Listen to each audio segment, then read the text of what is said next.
there are people that call themselves exorcist, and they're not.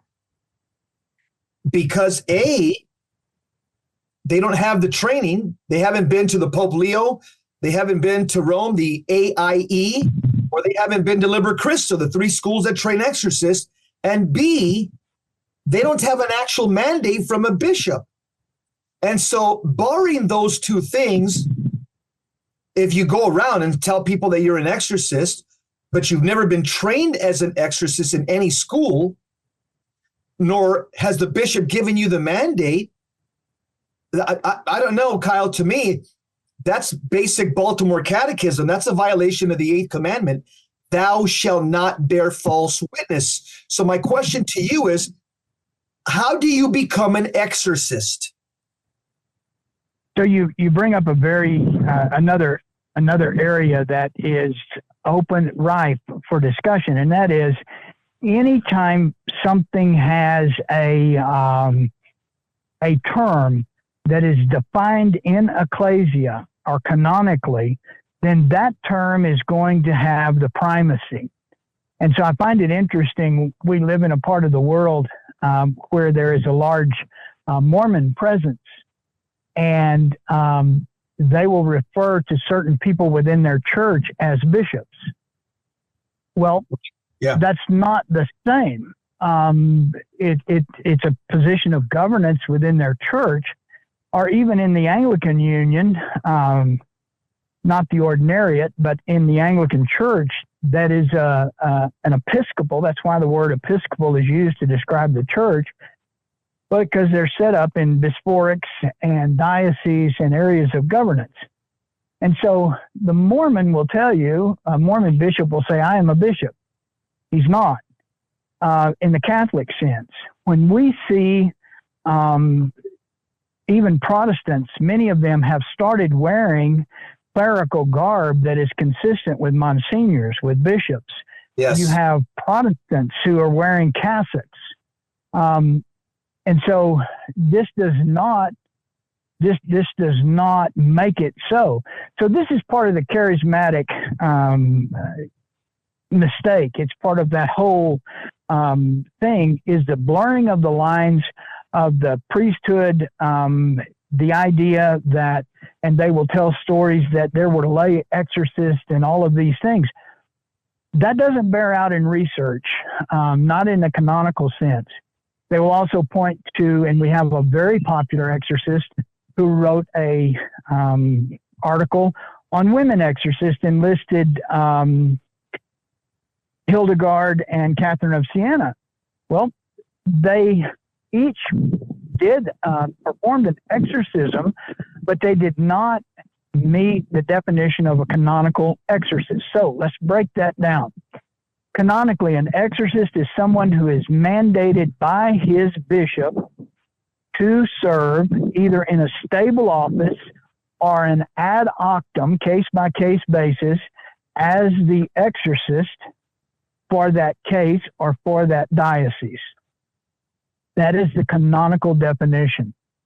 So it's interesting to me that priests and or deacons, permanent deacons, these are canonical classifications, and they're very specific. But then they will use the term exorcist indiscriminately to describe what they do, not who they are. That is a key. In the Roman Church, exorcism is by office. It is not by charism. And the fact that you have expelled a demon or effected an extraction, that may be done by a laity under certain circumstances and certain authority. It does not make you a, quote, exorcist. An exorcist wields the power of the church, specifically of his bishop, at the delegation and the appointment and commission of his bishop. And so it's a confusing of the terms. It is a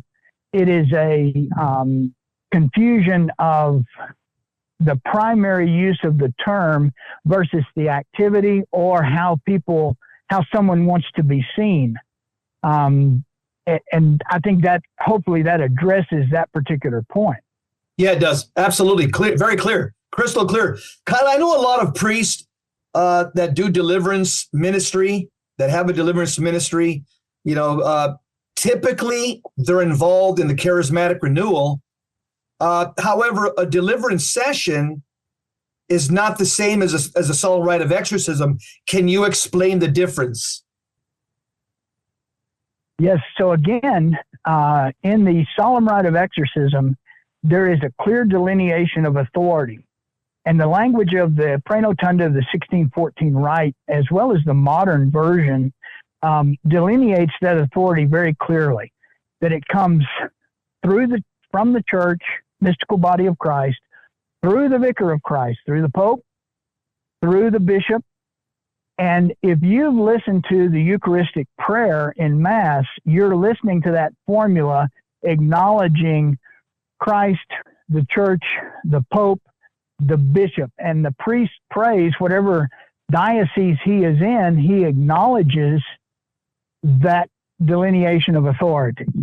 And so in the solemn rite, that delineation of authority is articulated, and then the exorcist does not name his own name. He simply says, by the authority of the bishop, and given to me. And of course, we've had the priest speaking. We've had several cases where in a possession, the demon would let the priest know, you have no authority. You're not mandated. You don't have and so this is a clear thing of operating outside their scope of authority. And what you will see is that oftentimes priests are they're no different than many other people, is they get caught up in the ends justifying the means. And so the idea, you'll hear them say, we didn't have time for this mandate, or right is right, I had authority over the person, all of these various things. But the demon is a lawyer from hell. He's a legalist. And any priest with any amount of experience in this area has found this out. I've seen it happen as well over in Los Angeles, where the demon, the energumen, told the priest, "You have no authority of the bishop. I don't have to leave." So I've seen it on 2 occasions as well. Kyle, so what is so the difference between the solemn rite and a deliverance is, again, the authority, the mandate from the bishop. I know of cases where people have been going to the same deliverance ministry session with the same priest for years, Kyle. So why is it that in deliverance ministry, they can't drive out all cases of diabolical affliction or demonic possession? Why is that? Is there something known as institutional possession that requires the full weight of the church that deliverance can't accomplish? Absolutely. And this is part of the protocol. It's part of the interlogic and part of the protocol that we have seen. Again, the protocol was not something that was built up out of whole cloth. Father Ripperger is consultant to hundreds, if not thousands. Well, we've vetted thousands of cases of suspected extraordinary diabolical affliction and been present to hundreds of cases of possession. But the point being is, I facilitate cases and have worked directly with over 150 different exorcists over the years. It's not just the training, it is the mandate. A classic example is I spoke with a priest in Central America this morning who was trained by Father Ripperger and I 6 years ago. And so he was trained as an exorcist, just like being a doctor. He went to medical school, he got his degree, but he did not pass his boards. He had not been mandated. So he would not have said he would not have said he was an exorcist, even though he'd been through the training. So he had gone to Rome for the initial training, and that's in the Roman model. We'll come back and talk to that. But he went to Father Ripperger's training about 6 years ago, and I had a conversation with him this morning. He had just received a stable mandate as exorcist of that Central American country, on behalf of the newly installed bishop. And so here's a man who's waited 6 years. He's worked on several cases. There were a couple of cases of possession, so he worked them with the protocol all the way up to that point, and then they've been on hold waiting for him to have a mandate. Now that he's got the mandate, we'll pick those cases back up and begin the solemn rite. Well, that's a priest that understands the lines of authority and humility. In other words, he's waiting till he has the full weight of the church behind him, so he can proceed with the solemn session. That speaks volumes about his character, and it speaks to his order. He's an order priest, and so his order is very well regulated. And he immediately notified his superior and said, "I have got this mandate and request. Do you concur? Am I free to fill this mandate?" And his superior issued the letter, yes.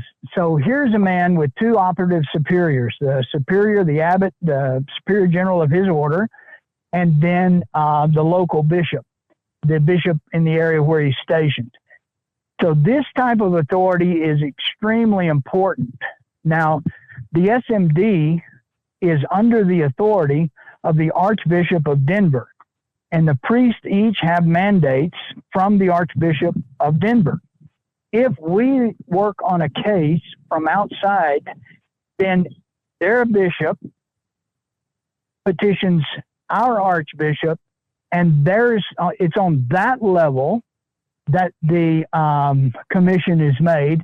Then we go to work.